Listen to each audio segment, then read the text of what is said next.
Hello and welcome. I'm Linda McCray. This panel discussion is in conjunction with my exhibit at the Holter Museum of Art entitled The Spiritual in Abstract, Paintings by Linda McCray. This panel discussion will bring together art, history, and spirituality.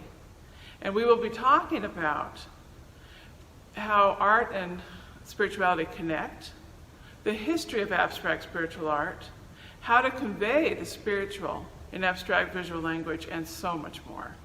Our panelists include Hipólito, Rafael, Chacón, Ph.D.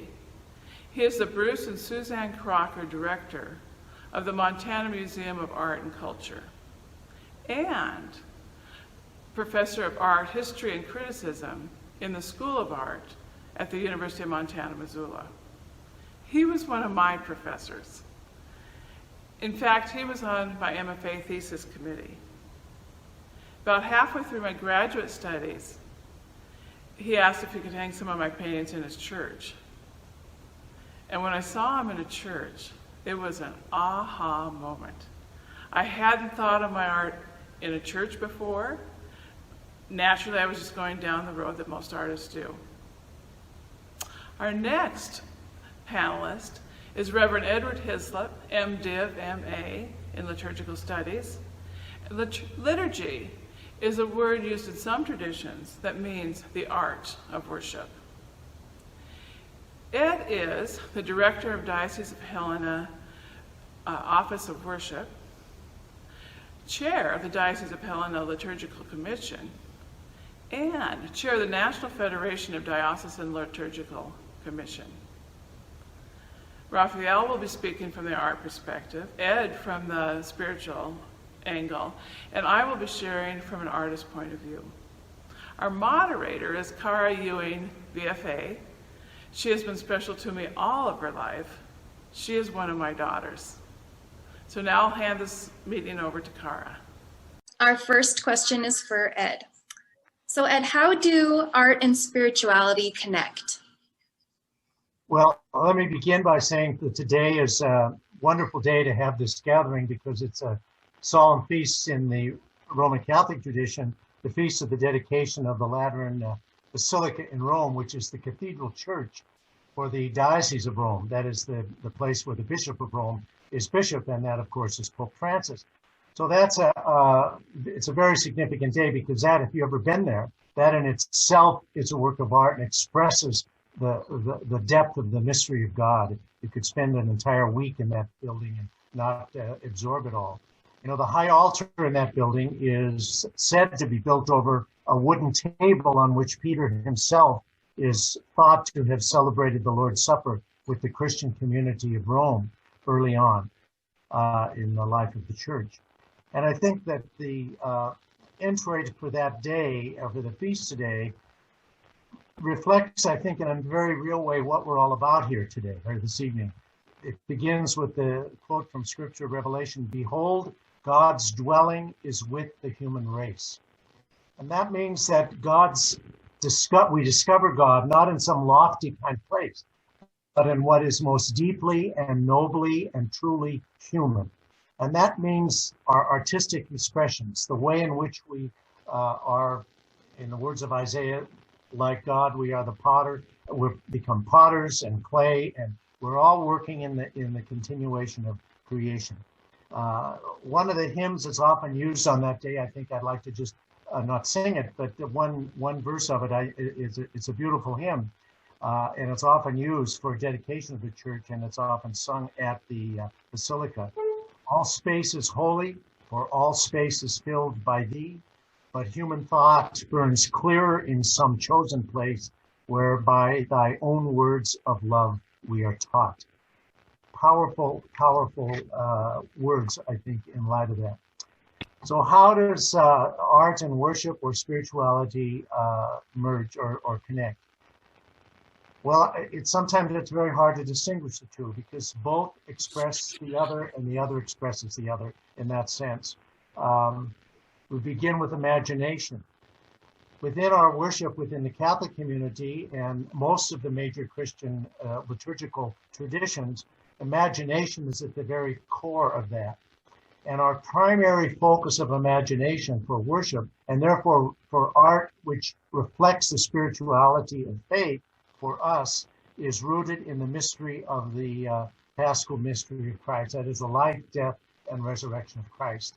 And that evocative and imaginative reflection is what shapes everything we do in our liturgical life and in the Christian community. So imagination and art, all of that expresses something that cannot be spoken of in words, but touches us in terms of puts us in touch with our creative nature and opens up a whole realm of spiritual experience that cannot be specifically defined, but that can be experienced. So I will leave it at that for this point, unless you want me to say more. And of course I could say more. Well, thanks, Ed. Oh, go ahead, Linda. Oh, I just wanted to mention that years ago I was artist in residence with Ed at his church, and he taught me a great deal about liturgy. He's continually teaching me, as in tonight. But and we worked for a year on doing liturgical art and environment for his church that included my paintings. So nice to hear you talk about that, Ed. And I was just going to add that art and spirituality have gone together throughout time. They've been intertwined. Oldest theme in art, and every culture to humankind has made spiritual art.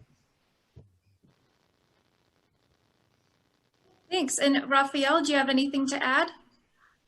I love the way Father Hislop opened this idea that these categories are not mutually exclusive. They are part and parcel of the same. And I think that sometimes artists may not know to what extent they are creating spiritual art. And it's often true that a lot of the art that people think is spiritual may not necessarily have great spiritual dimensions to it. But all of it is a sign of human, not just imagination, but human creativity and our divine spark. So I think that those two categories really need to be talked about in the same as the same. So yeah. Well, thank you. And so, Rafael, the next question is for you. What is the history of abstract spiritual art? Well, in some ways, we're asking. It's a tough question because it doesn't have an easy history. Let me put it that way. So we know, obviously, that in the Western European tradition, that religious art with the stories, the themes of spirituality, the Judeo-Christian traditions, has been intimately tied to what we consider art, great art. And but I think that there was a bit of a cleavage in the 19th century, which began to widen as we entered the modern age in the 20th century. And just as, in fact, the visual arts moved into the land of abstraction, that is, images that were non-objective, didn't have clear representation, were not really telling stories in the way we were used to seeing art tell stories, that and as art became more and more about itself, about its own properties, that degree of abstraction meant that there was, in fact, a cleavage, a separation from the tradition, the roots of visual art in the Western world, which was, in fact, to tell the stories, and often the great stories, the biblical narratives, the lives of the saints, the lives of the Virgin, the lives of our Savior. I mean, those stories which were so intimately tied to great art, all of a sudden were kind of shelved. And in fact, art began to tell a story about itself, its own properties, its own formal qualities. And so what we see increasingly in the 20th century is an art that is more and more abstract, less and less connected to that storytelling, less and less connected to representation. And so in some ways, spiritual abstract artists have had this daunting challenge of bringing those two traditions back. And in some ways, finding truth in both, truth in abstraction, truth in narrative, and re-merging those stories that in some ways were, I think, of artificially ripped apart early in the 20th century.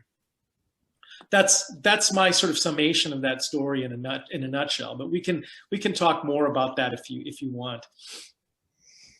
Thanks. So Linda and Ed, do you have anything to add? Well, You said it well, Rafael. Go ahead, Ed.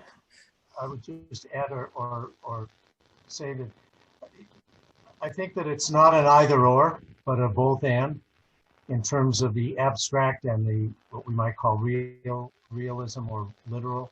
And even in some of the abstract art, such as your art, Linda, one can gaze upon that and enter into it, and it is evocative of imagination. And depending on what you might identify it as, I can look at it and see that, but I can also move into that, deeper into that mystery.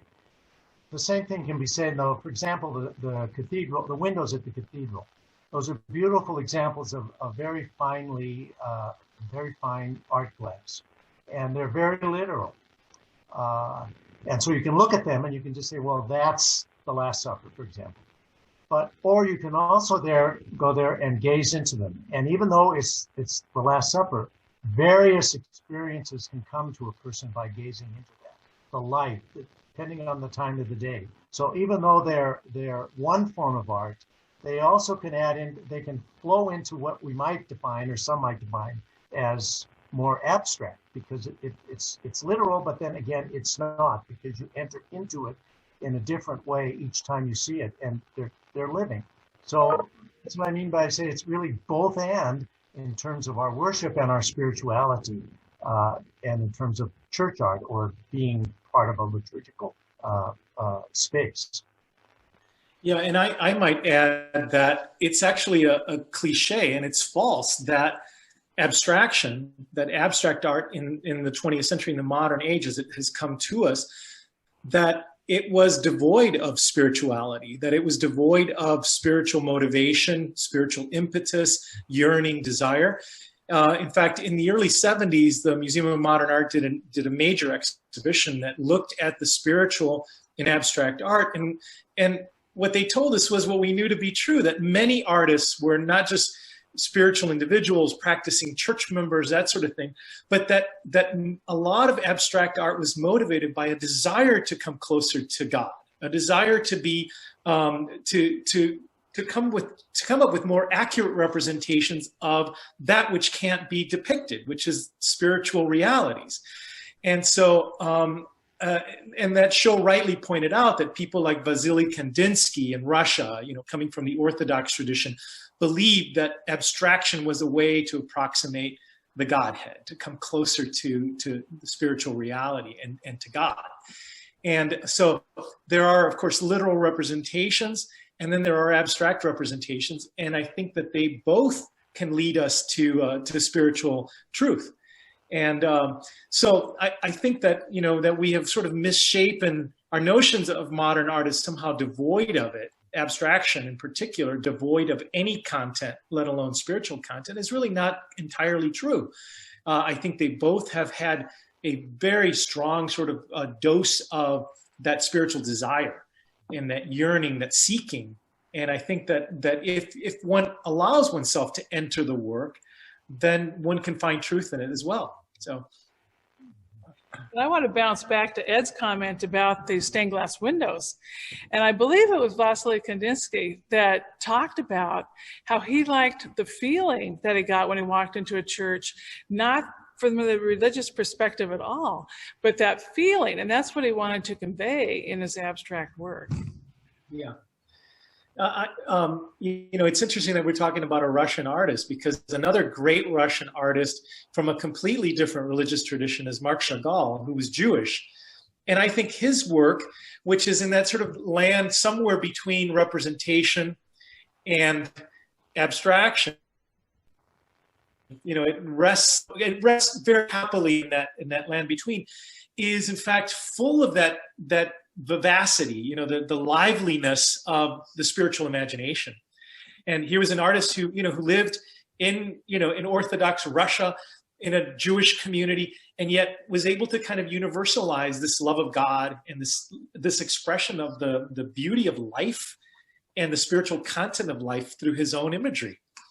Yeah, fantastic. And I'm sure you know the work in the Art Institute of Chicago, because you studied there, Rafael, of Chagall's stained glass windows. That's right. And I'm not sure exactly how that went about, but I know that he worked on drawings and paintings as well as in glass, and it's a breathtaking piece. And of course the power of the glass there is the light, and how the light and color, the way those two elements come together to create this setting, this sense that we are in the presence of spirit. Yeah, beautiful, beautiful stuff. Mm-hmm. That's a great segue to our next question for Linda.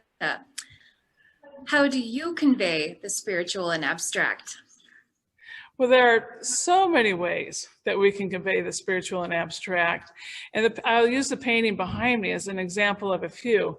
This was, the name of it is Immersed in Water and Spirit. And I hope you can see it clear enough to see. But it's about baptism on the religious end. It's also about spiritual renewal on the universal spiritual end. So you have dying to old ways and rebirth. So in that black area is made of ash.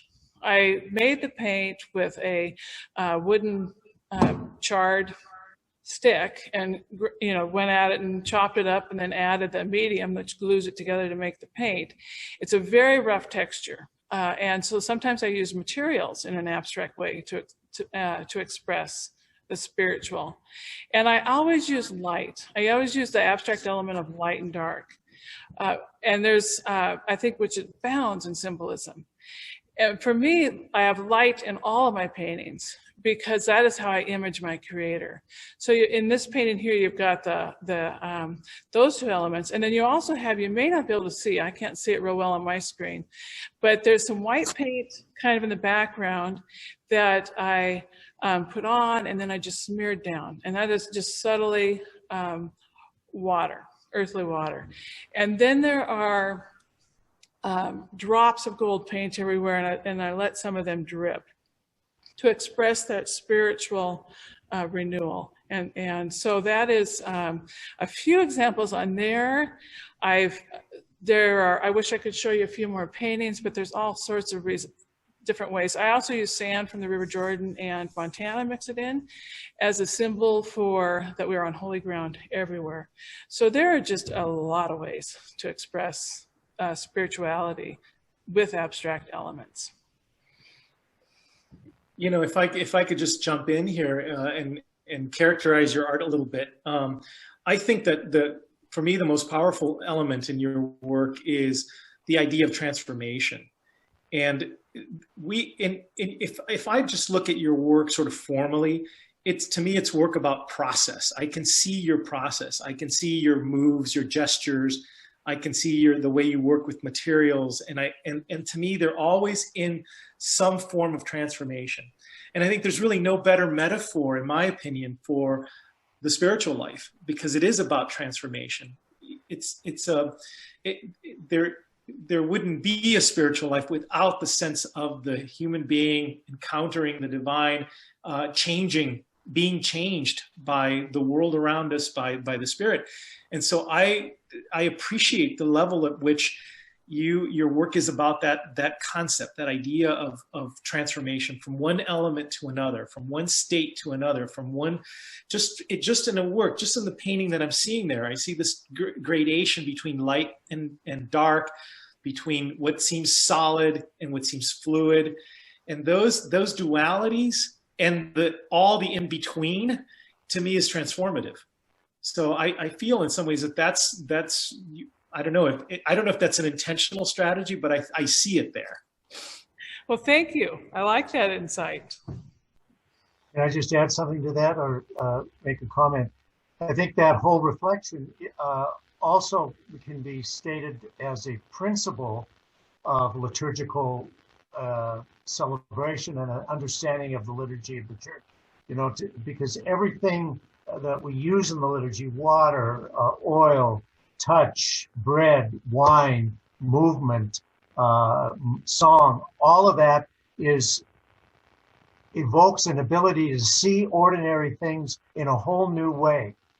And taking what's commonplace, like what you did in that painting, commonplace and ordinary, and transforming it into an idea of something else. That demands imagination, as does genuine worship. We cannot truly worship if there's no sense of imagination, taking the ordinary and seeing something beyond what is visible there, entering into the mystery of what is ordinary. So so all of the symbols and postures and gestures and used in the liturgy, like I said, bread, wine, touch, oil, water, bath, whatever, all of the things we can come up with, it's all about what is ordinary, and in that ordinary, seeing the extraordinary, which tells us that it's in the ordinary where God is ultimately found, not in some extraordinary out-of-this-world experience, but the ordinary takes us into that extraordinary imaginative. I would like to jump in of abstraction being a way to flee the mundane and the humane, and to actually try to find some other plane that we might exist on, and how that has continued to be a really compelling resource for painters for over 100 years. Let me respond to that. I think that there are many traditions, both Western and non-Western, that see the artist as almost a shaman, as being able to transform elements, and in that process of transformation, revealing spiritual truth. And actually, I think both in the East and Western churches of Christianity, we have a concept of art as a ministry, right? We don't have a notion of art, of the artist as a priest necessarily, as some global traditions do. Well, artists have, in some ways, play a special role. That's my point. My point is that whether they are in the secular world of the art world, or whether they are in spiritual traditions and creating their art out of those spiritual traditions, that at some level they could be understood as in fact revealing spiritual truths. And so to me it doesn't matter. I mean, there are artists who were very much a part of the religious tradition, their particular religious traditions, and were able to articulate their particular notions of faith well. And then there are plenty of artists who reveal spiritual truth without having that tie or that anchor in a spiritual tradition. I mean, actually, in the West, there's a cliche about Georges Rouault, the French artist, as being the last great Catholic artist of the 20th century, early 20th century. And then there's also an equally powerful cliche about Henri Matisse as being the greatest atheist to make the best Catholic art of all, because here he was this man who was a skeptic and called himself an atheist, and yet made some of the most beautiful, transcendent spiritual places in Roman Catholicism. So, but my point there is that whether an individual identifies themselves necessarily as they're seeking spirituality as their overt agenda as an artist, that they may or may not, they may in fact be indulging themselves in spiritual pursuits, and they may in fact be revealing things or even offering opportunities for us to find spiritual reality and spiritual grounding. So Ed,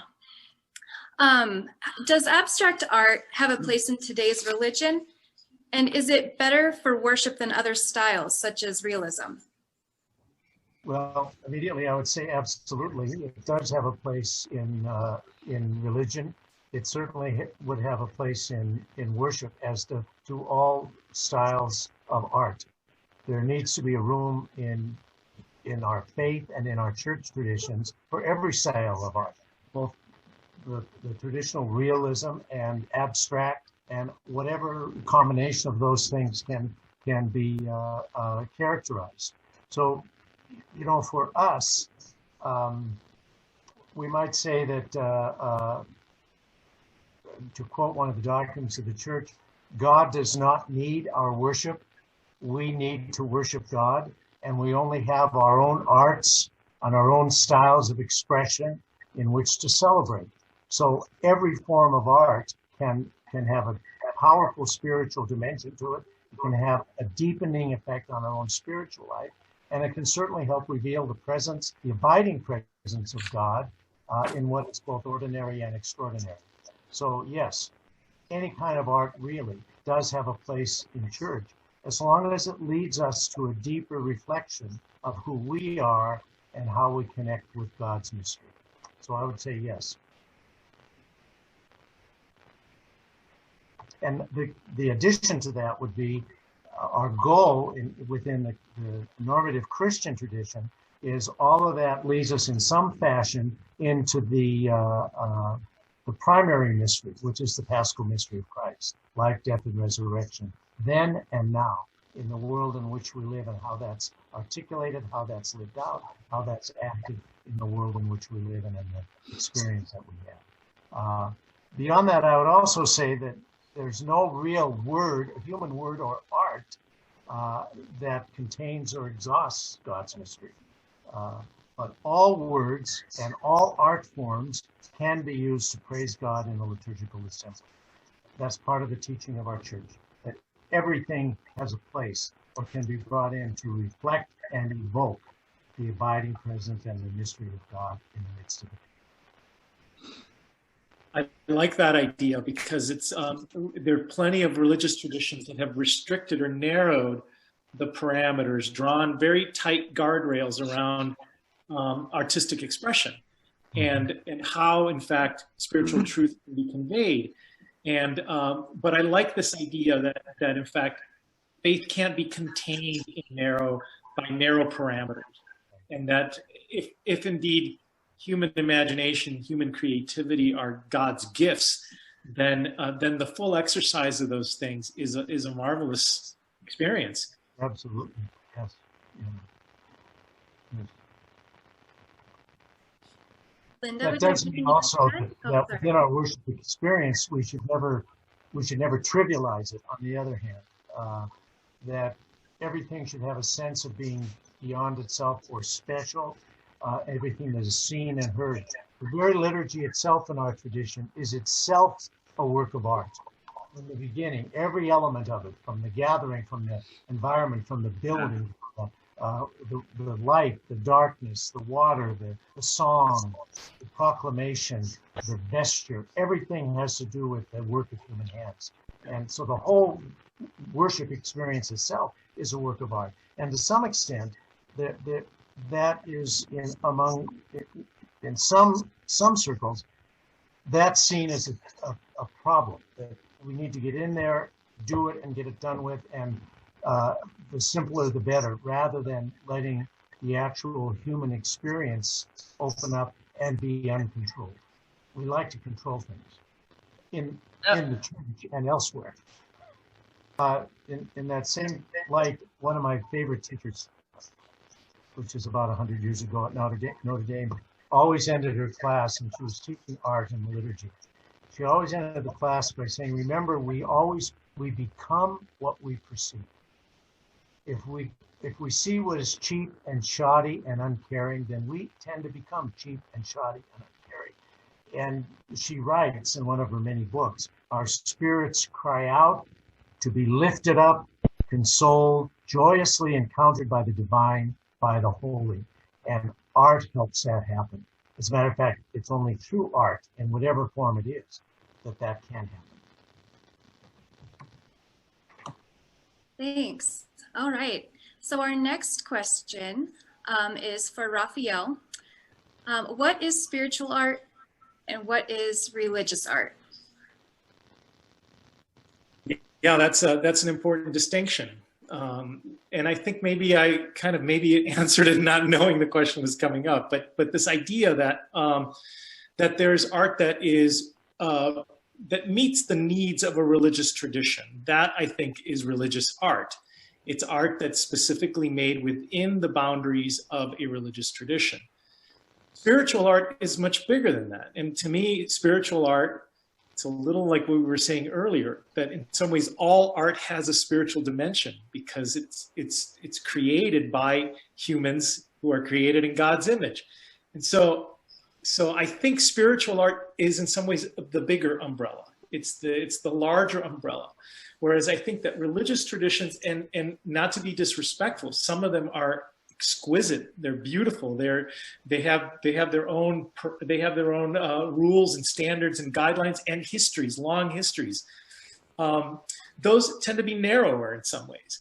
And I think that there's, some of those, a lot of those what I think of as religious art in some ways, to me, falls flat. It doesn't contain in some ways what spiritual art can contain, which is in fact much bigger and more moving in some ways.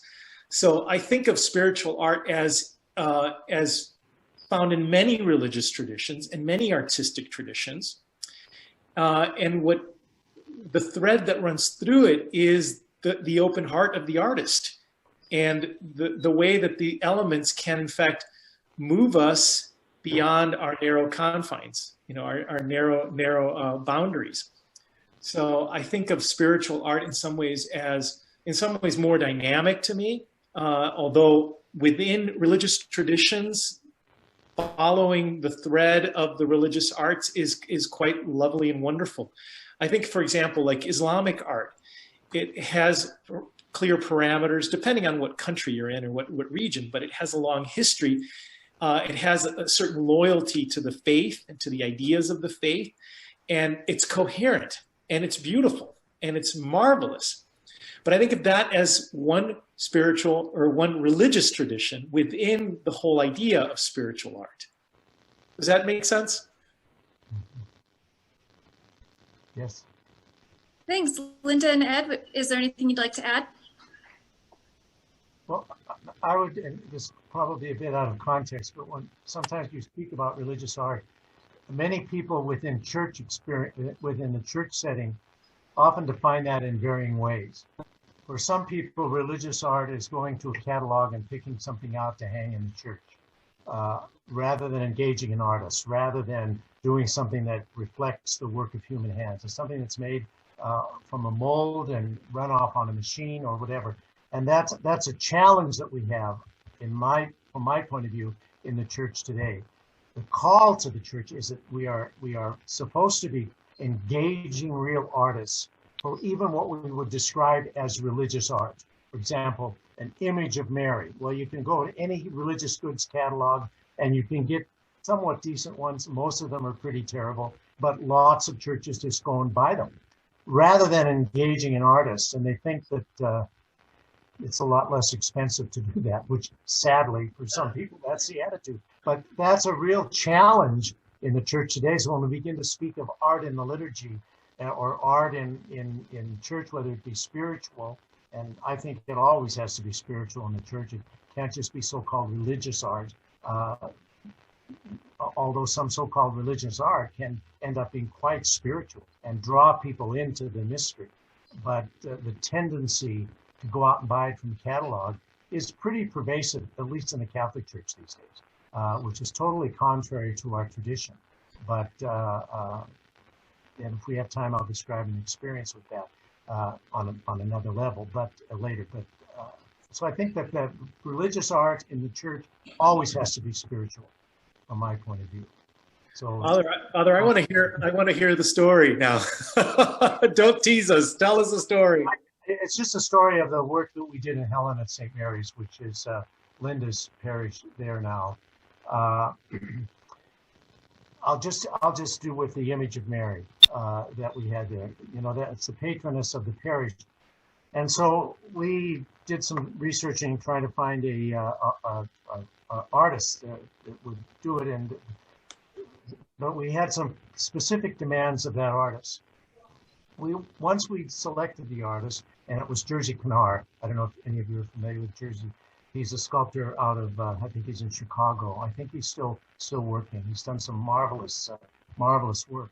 So we commissioned him, but our requirement was that he would come to the parish. First of all, what we did in the parish is we had a whole series of gatherings about Mary. Who is Mary to us? What are the various traditional ways Mary has been expressed within the tradition, both Roman Catholic and Orthodox and other religions, iconography, all of that.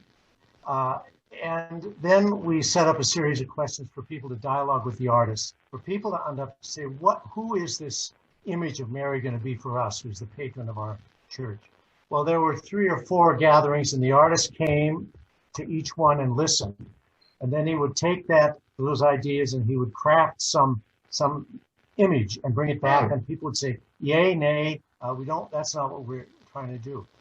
Also, what's important to remember, that was just on the beginning or the cusp of the millennium, the change. It was in the late 90s, so we're moving towards the millennium.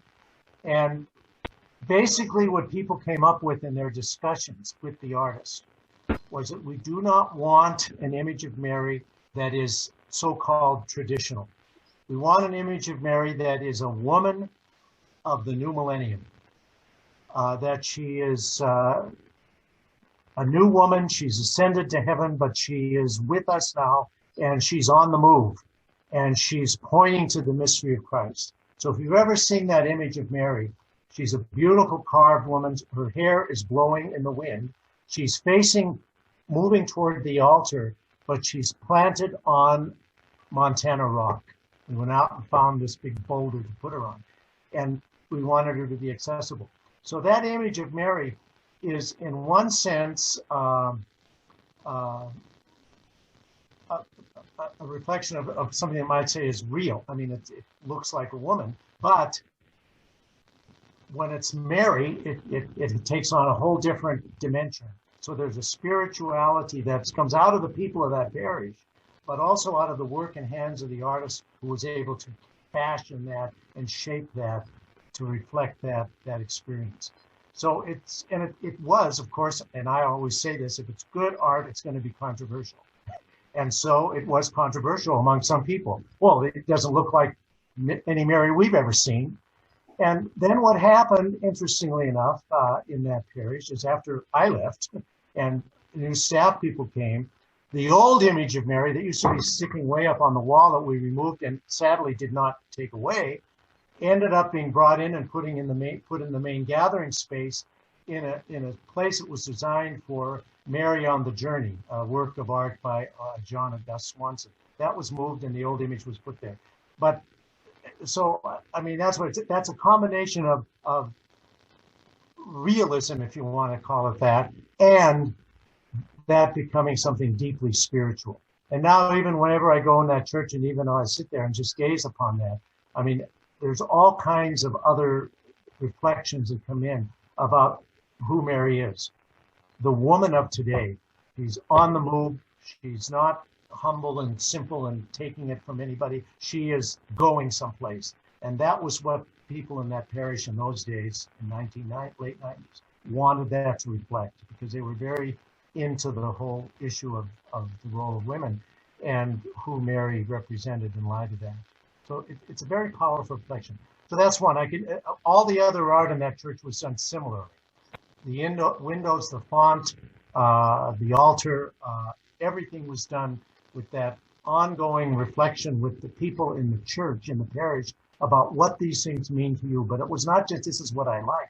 They had to be willing to participate in learning and in education and study, and that they did. I mean, it was pretty amazing experience. So, that's a beautiful example of how religious art can, in fact, be very much alive and connected to living communities.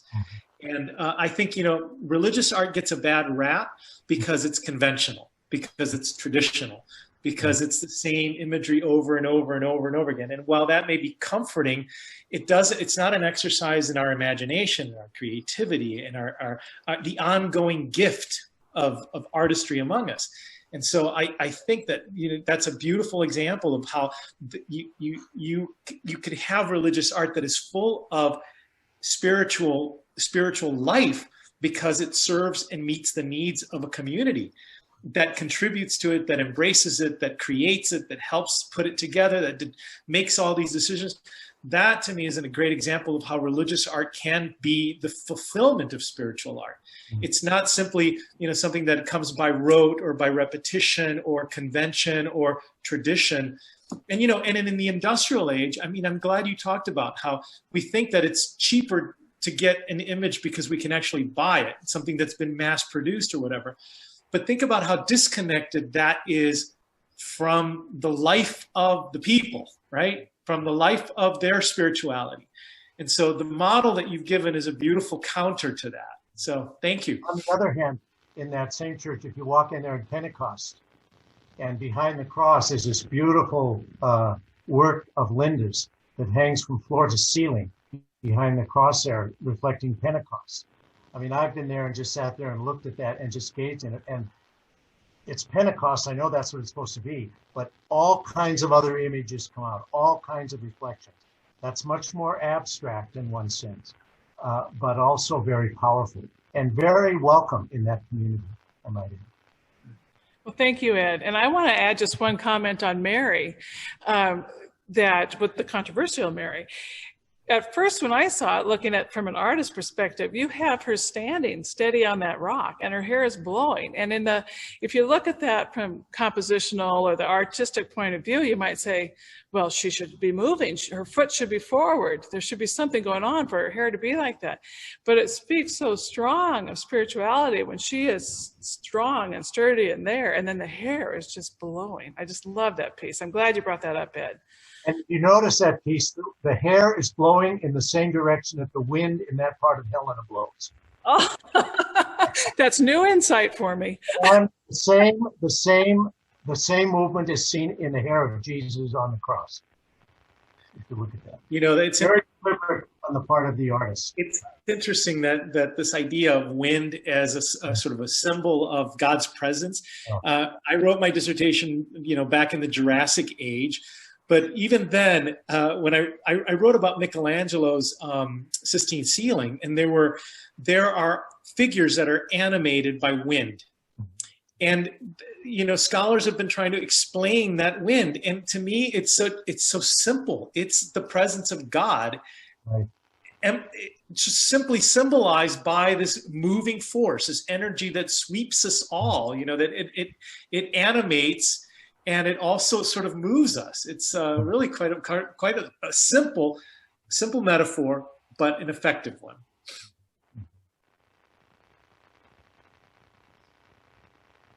Well, great. I feel like that discussion broadly covered our next question, which was directed at Linda.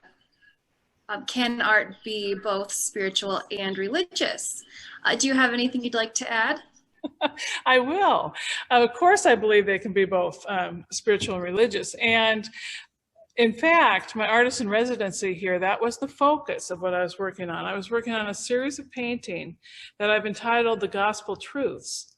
And I entitled that for its duality meaning of both the literal word, the religious end, and also the absolute truth. So that would be the spiritual truth side. And I have a painting behind me now that is one in that series. As an example, it was inspired by the genealogy of Jesus. And I started thinking of his family tree, my family tree, and then the whole world family tree. The title of this painting is Family Tree of Oneness. And there's symbolism in here. There's light in the middle. That is, I believe, the inner light at our core, that spiritual inner light. And it is also in the form of a cross. There's you see at the top going across. And often the cross is referred to as the tree of life. I have green in there to symbolize life. And then I have gold lines, drip lines, just going all over the place and overlapping and intertwining to speak of all of the whole world, the whole interconnected of all of us. And also that there is divinity in all of us. So I'm using gold. Through the years, gold has been used to symbolize the divine by many, many artists. So absolutely, I believe that spiritual and religious can come together in one painting. Linda, can I ask you a question? This is a question really about your spiritual discipline. So do you see your these paintings, your process of creating them as a discipline, as a form of prayer, for example, as a form of meditation, for example, what happens to you when you create a work? Is it all created up here in your head? I mean, I have just I want to hear more about your process. Well, thanks for asking that. My spirituality and art process are truly one. I like to sit with or meditate on the word or a spiritual truth until I feel it in my heart. And then I bring it out through my heart and hand with pastels in my sketchbook or directly to paint. But it definitely is a spiritual art process. So it starts with the truth and it ends with the art, with the materials, the colors, the textures. Is that the way am I seeing that correctly? Yeah, yes, you are. And and I start, of course, I'm thinking of something specific, and then I want to take that to the universal level. So, and that comes through meditating with it for a while, to take it from the very literal into more of a universal spiritual, and really take it to heart, and then to bring it out. Does that ever happen in the reverse, where you just are sketching and drawing and making things, and then all of a sudden the realities come through? Yes, it's a continual process, because I like to give up control and then respond to the paint. So I do a lot more being with my paintings than painting. If I had an idea and I just painted it, it would be illustrated. And for me, that process is very stale. So the whole creation process is a learning process, a deepening of spirituality on my part, and yes, I am very much letting the paint speak and responding to that, and I very much learn along the way. So it's not a everything decided at the beginning thing. In fact, I often have an initial sketch in my sketchbook. Sometimes I will go to a painted study, and then to these larger paintings, and those are just departure points, and yes, and that's why the process is so captivating to me, is that whole learning spiritual process. Thanks. Is there tension in it? Do you ever find yourself at this isn't really conveying what I want it to? Is there It's not always it's not always super pleasing. Yeah, sometimes I get to where, I don't know about this part, and then I leave it around the studio for a little bit and see how it speaks to me or whatever. Sometimes I'll turn it over. But yes, it's a struggle. It can be a struggle. Sometimes it isn't, and sometimes it is. And that's really what keeps me going. It's like a puzzle. It's not just like you've just got a set way to go and that's it. It's a process.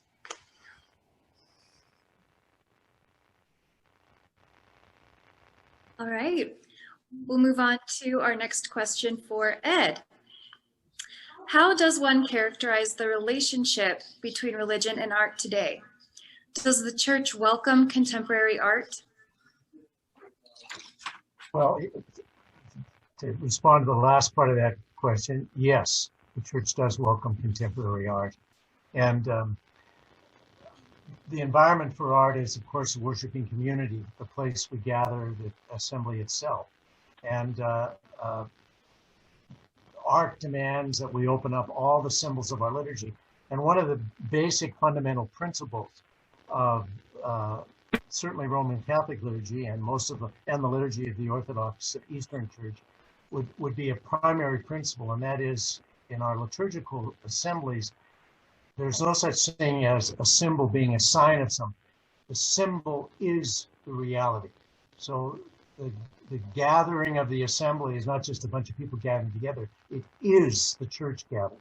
The bread and wine is not just a sign of the presence of Christ. It becomes the presence of Christ.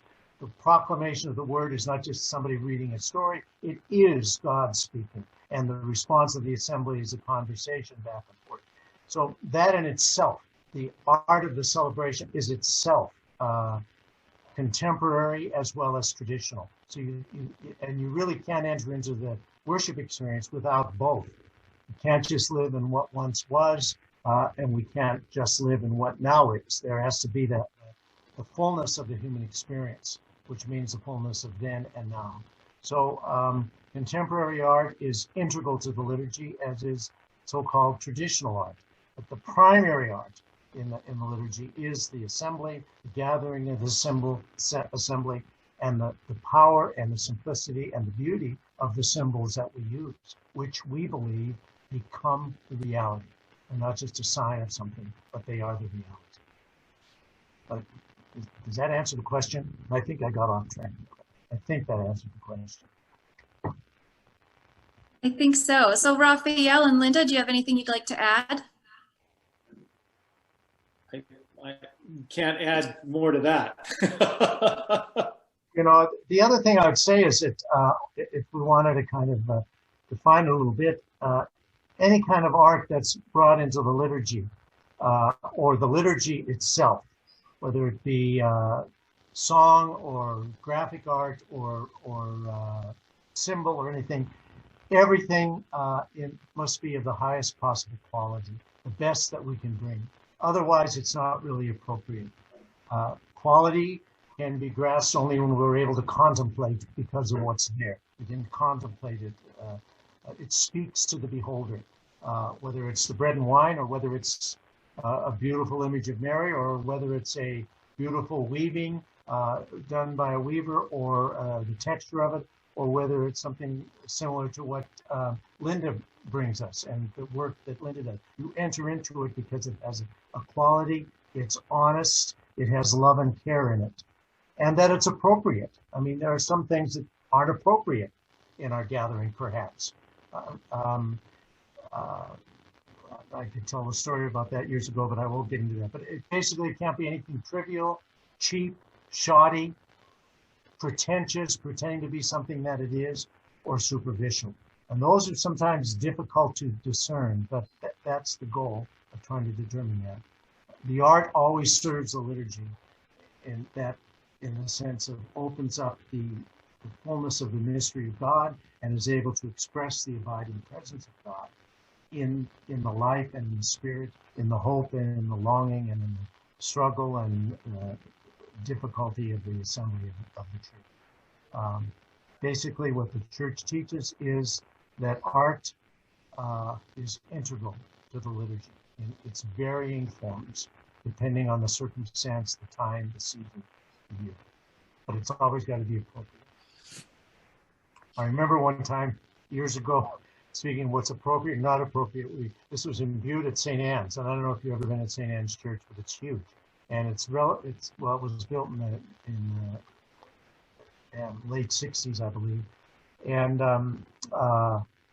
we had a fellow there who was he was from New York, and I don't know what he had a connection with Butte, but he was coming to Mass, and we had a Vespers service evening prayer during Advent. And he was a dancer, and he was a very good dancer. I mean, he danced on Broadway or something, and he offered to do a dance reflection of one of the scripture readings we were using. And I thought it was a great idea and that it would be appropriate. Well, the church was relatively full, and I didn't see him beforehand. Well, he came out dressed in his white tights, and everybody in the community kind of did and I did too. And I thought, oh God, I should have told him not to wear tights. That's all people saw. They didn't see the dance. They didn't see the movement. They didn't see anything but his tights. And so it wasn't appropriate. The art form, the dance was, but the tights were not in that environment. So appropriateness is always something that you have to be careful of. Well, I see that we're right about at an hour, and I have one question there, so I'll address that. The question asks is, do you see the path of your work, or do you see the path your work has taken? And if so, where is it leading you? And that is a very tough question. I appreciate the question. I am led by my heart. And so, and after I was doing abstract spiritual art for a while, I showed it to Sister Rita McGinnis, and she said, there may not be a niche for you, but you'll have to create one. So I am just working at that and just following along with wherever my heart leads. So that's That's a very vague answer to your question, Thomas, but thank you for that question. And I suppose we should lead into our closing. Rafael, do you have some closing remarks? I just want to add to that, and not that I am in any shape to do that, but I think that given what you taught us about your process, the way you work, that the Spirit will lead you. So the next step, the next phase, the next set of works will, in fact, because you're open and because your heart is desiring, you will be guided by the Spirit. And I'm fully convinced of that. So I have a lot of confidence that the next phase will be better than the last. So, yeah. Thanks, Rafael.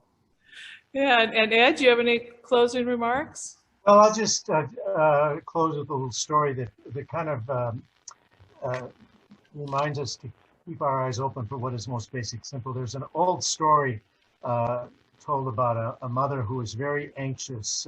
She went to see an old and holy priest. I don't know if there are any of those left, but anyway, she went to see a whole old and holy priest, and she had a problem. And her problem was that her small son, after he made his first Holy Communion, complained to her. He said, "Mom, God tasted just like bread." And she was very concerned about that. So she went to the priest and asked him what she should tell her son about that. And he asked her, "Is the problem that God tastes like bread? Or is it that bread tastes like God?" The true expression of art, the beauty of art, tastes like God. That's how we discover God, in what is very ordinary, but what is also sometimes very extraordinary. In our song, in our art, in what we do, what we offer, what we bring. That's where God is found. And God tastes like art. Well, thank you, Rafael and Ed and Cara. Special thanks to the Holter Museum of Art and to Rosemary Howell. And it was her idea to do this panel discussion. And a very special thank you to all of you that have been joining us here. So thank you, thank you, thank you. Thank you for the opportunity, and thanks to all of you. Thank you, Rafael and Cara, and all of you who participated. Thank you. Yeah. All right. Thank you and good night. Good night. Good night.